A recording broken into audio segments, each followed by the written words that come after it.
Nagtipon ang iba't ibang grupo para ipanawagan sa Senado na simulan na ang impeachment trial laban kay Vice President Sara Duterte. Para sa update, magbabalita live si Mobile Journal, Arles de los Santos. Arles, kumusta ang naging pagtitipon?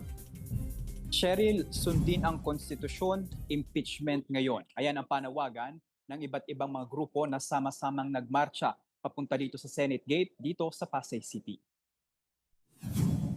Mula Manila Film Center hanggang Senate Gate, sama-samang nagmarcha ang iba't ibang civil groups para kalampagin ng Senado na simulan na ang impeachment trial laban kay Vice President Sara Duterte. Mula raw kasi nang matransmit ang articles of impeachment sa Senado noong Pebrero, naging mabagal na tugon dito ng Senado at ang patuloy na pagkaantala na ito ay tahasang pagsuway sa itinatakda ng saligang batas. Isa sa nanguna sa marcha, ito ang Tindig Pilipinas. Ayon sa co-convener nito na si Kiko Aquino D, pamangkin ni dating Pangulong Noynoy Aquino, ang 4 na buwang paghihintay ng publiko ay kalabisan na.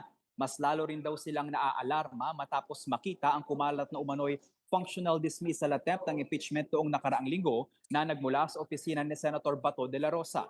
Nandito rin sa pagtitipon kanina si Father Flavio Villanueva kasama ang pamilya ng ilang EJK victims na sinasabing huwag nang magpatumpik-tumpik pa ang mga senador at simulan na agad ang impeachment. Sa estima ng mga organizers, lampas 1,000 ang nakiisa sa pagmamarcha. Kasama rito ang mga senior citizens at kabataan, pati na rin ang una at ikatlong grupo na nag-file ng impeachment complaint kay VP Sara, gayon din ang ilang mga kapamilya ng biktima ng EJK at humabol para isarado ang pagtitipon si Congressman-elect Leila De Lima.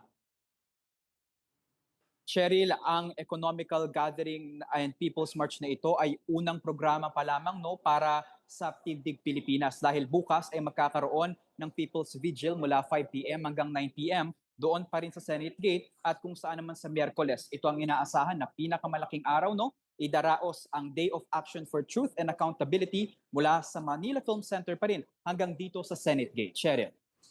Maraming salamat, Mobile Journal, Arles de los Santos.